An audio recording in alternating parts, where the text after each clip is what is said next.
Salut les filles, je vous retrouve aujourd'hui avec une nouvelle vidéo, une nouvelle coupe de cheveux pour la rentrée. En fait, ça sera une vidéo ce que j'ai ramené de Grèce puisque j'ai passé mes vacances d'été en Grèce, j'ai fait plusieurs îles et voilà ce que j'ai rapporté. Donc en premier, la partie un petit peu culturelle, produits de là-bas, j'ai ramené ce qu'on appelle des fava beans, donc des lentilles fava. Donc ce sont des lentilles qui sont originaires de Santorin, l'île de Santorin dans les Cyclades, et qui sont cuisinées en purée là-bas, arrosées d'huile d'olive avec un peu de citron et d'oignon rouge, et c'est trop bon, c'est-à-dire c'est un peu comme du houmous mais en moins gras. Ça sent quand même plus le légume, donc j'en ai acheté pour essayer d'en refaire à la maison. Ensuite à Mykonos j'ai acheté une petite pierre ponce en fait naturelle. Je voulais voir ce que ça donnait. Voilà, en fait c'est une espèce de petite pierre volcanique avec des alvéoles où je vais pouvoir me servir pour poncer les pieds. Bon, on verra si ça fonctionne, sinon ça sera joli dans la salle de bain. Ensuite j'ai aussi ramené quelques petits savons. Alors là un petit savon à l'huile d'olive puisque en fait la Grèce est le premier consommateur d'huile d'olive, loin devant la France et l'Italie, et un autre petit savon pareil, donc à l'huile d'olive, à l'huile de noix de coco et avec de la bergamote pour le parfumer, qui était dans un petit magasin en fait où ils les faisaient, qui était super bien. Et j'avais acheté de la confiture dans ce magasin, mais comme je voyage en bagage cabine uniquement, en fait ils me l'ont confisquée parce qu'elle était trop grosse à l'aéroport. Ensuite, autre produit typique si on veut, c'est les sandales. J'ai acheté ces chaussures en fait dans une boutique à Athènes qui était recommandée dans le Cartoville. Ça s'appelle Melissinos.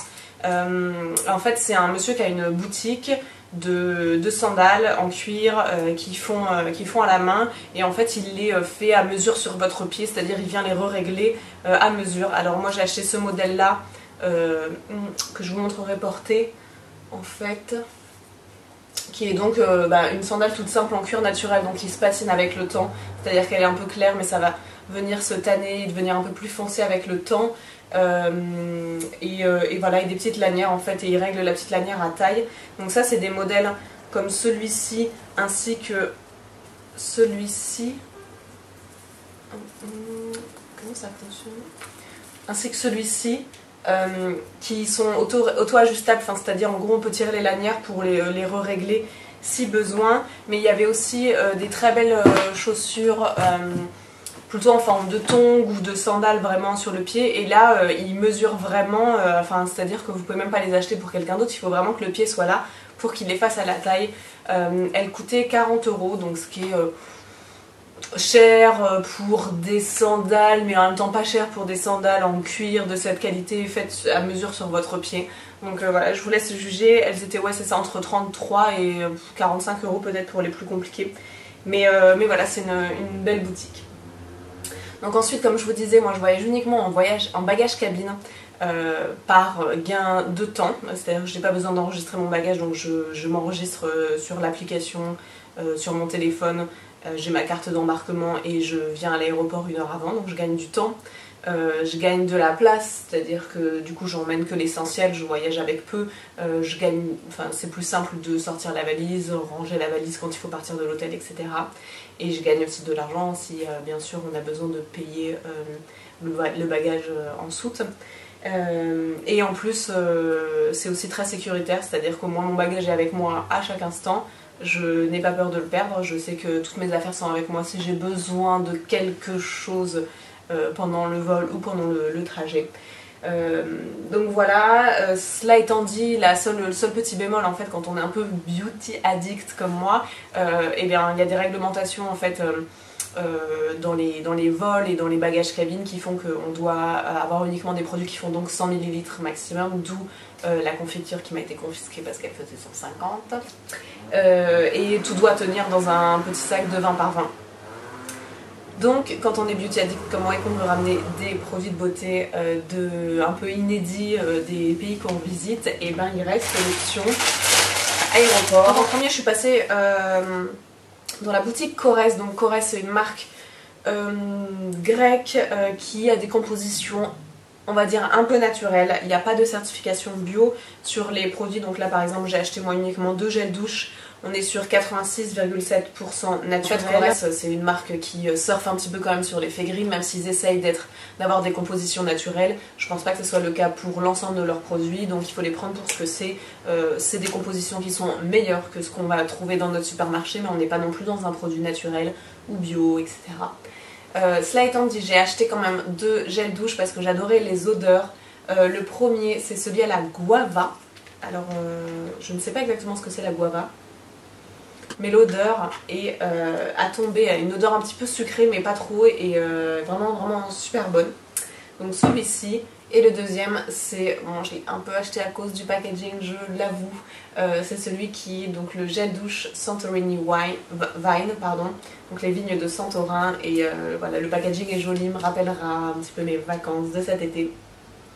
Et il sent le frais, il sent, ouais, oh, qu'est-ce que je suis nulle pour décrire les odeurs, c'est incroyable. Ça sent effectivement un petit peu les feuilles de vigne, mais avec une odeur un peu plus sucrée, donc voilà. Donc Corée, c'est une marque normalement que je pense que vous pouvez retrouver sur des e-shops ou dans des boutiques en propre en France. Par contre, la seconde marque que j'ai testée, c'est la marque Happy Vita, qui là pour le coup est une marque qui n'est pas distribuée en France, premièrement. Deuxièmement, qui est beaucoup plus naturelle dans ses compositions, dans ses ingrédients et dans sa politique, c'est-à-dire qu'il y a même des produits, je sais pas si c'est, pas forcément dans ceux que j'ai achetés, mais il y avait des produits où en fait ils remplaçaient l'eau, donc qui est souvent le premier ingrédient de nos cosmétiques, par des infusions, par des eaux thermales, etc.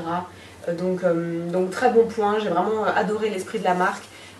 L'esthétique aussi, ben là pour le coup on allie vraiment une marque naturelle avec des packaging super mignons, des odeurs qui sont très bonnes, et une déontologie qui est plutôt bien, donc bon, en tout cas pour l'instant super bien pour cette marque, donc qui s'appelle Happy Vita. Si vous êtes de passage à Athènes, apparemment ils ont une boutique où il y a tous leurs produits donc dans la ville, et ils servent aussi des jus, etc., qui a l'air super. Donc je vous invite à y aller. Sinon, donc il y a une boutique à l'aéroport.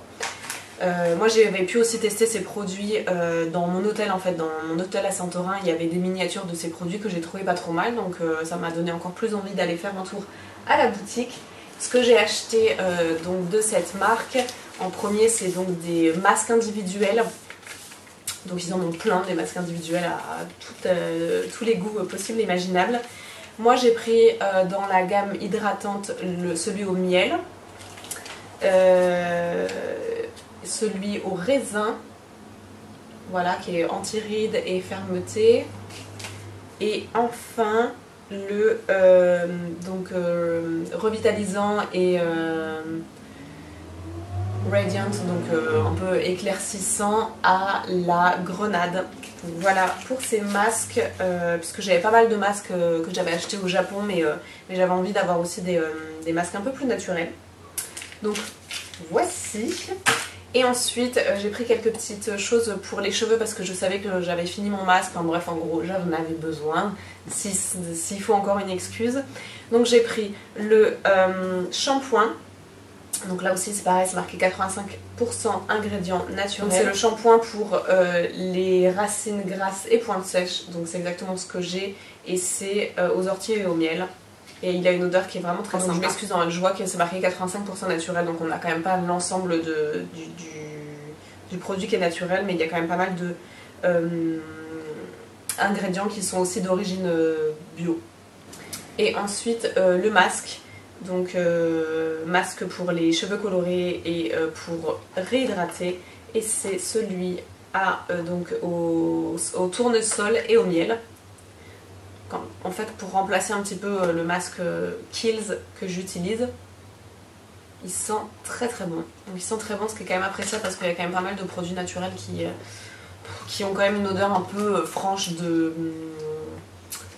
d'herbe, pas forcément toujours bien. Donc là l'avantage c'est que celui-ci il n'y a pas de parabènes, pas de silicone, pas de pétrolatum, pas de phénoxyéthanol, pas de propylène, PEG, phtalate, PCM, NM, je ne sais pas ce que c'est tout ça, mais bref, je testerai ce masque et ce que je vous dirai ce qu'il en est. Dernière chose que j'ai acheté à l'aéroport d'Athènes, qui n'est absolument pas grec mais qui ne se vend pas en France, c'est Voilà, c'est de la marque Inglot. Donc ça m'a l'air d'être une marque américaine, donc Inglot. Alors donc c'est une marque que j'ai connue en fait sur YouTube où les gens en parlaient, etc. C'était avec des produits quand même assez chers. C'est une marque qui est plus ou moins positionnée comme MAC, enfin une marque vraiment uniquement make-up. Et moi ce qui m'intéressait chez eux, c'est leur système de palettes. En fait ils ont des palettes aimantées qu'on vient créer. Jusque là vous allez me dire rien de nouveau, c'est exactement comme les Z palettes, comme les palettes de chez MAC. Mais j'aime bien leur design en fait, elles sont vraiment toutes fines. Et en fait elles sont totalement aimantées comme ça. Voilà, il y a quatre aimants aux quatre coins et du coup on peut la fermer comme ça. Je trouve ça assez chic et surtout très compact pour les emmener en vacances. Donc j'ai pris la palette, celle-ci là qui est équivalent à 4 ombres à paupières ou 2 blushs. Et donc moi j'ai choisi de prendre un blush et 2 ombres à paupières pour me faire un peu une palette de voyage, de week-end, de déplacement. Voilà, donc j'ai pris le blush 29 qui est donc un pêche mat assez clair que je porte, ouais, à mon avis on le voit plus beaucoup parce que je l'ai mis en début de journée, mais qui est vraiment un très beau blush hyper subtil comme moi je les aime parce que j'ai déjà les joues rouges de base, donc j'aime bien que ça soit assez subtil avec une petite couleur pêche pour donner un peu un air bronzé. Je rentre de l'extérieur. Et ensuite j'ai pris donc 2 ombres à paupières. La première c'est la 360. Donc elles sont bien emballées en fait dans chaque petit emballage. Donc la 360 c'est cette couleur qui est un taupe mat que j'ai choisi en fait pour tout simplement en couleur de creux de paupière. Donc toute simple. J'aime bien ce genre de couleur aussi qu'on peut... c'est-à-dire on peut la mettre très légèrement en creux de paupière pour un look très naturel. On peut aussi intensifier un petit peu et accumuler un peu plus de couches pour un peu faire un effet un peu plus smoky ou en tout cas plus marqué. Peut-être, je ne l'aurais pas demandé, mais peut-être qu'on peut les utiliser humides pour faire un petit trait de liner très simple. La dernière c'est la couleur 154 qui là pour le coup en fait est une couleur satinée. Un peu, je dirais un champagne satiné, donc vraiment une couleur un peu chaude que moi j'adore mettre en fait sur la paupière mobile, en coin interne. Je pense même que c'est une couleur qui pourrait servir en highlight tellement elle est jolie. Elle était vraiment magnifique quand je l'ai vue. Et donc voilà, on a ma petite palette en fait que je me suis créée avec le blush, un petit creux de paupière, la couleur pour faire le petit highlight et voilà. Et franchement ça a l'air d'être des produits vraiment de très bonne qualité. Je vais tester ça et je vous dirai, je vous en reparlerai, je vous ferai un tuto même si ça vous intéresse. Voilà les filles, j'espère que cette mini vidéo haul qu'est-ce que je rapporte de Grèce vous a plu. Je vous embrasse et je vous dis à très bientôt. Bye.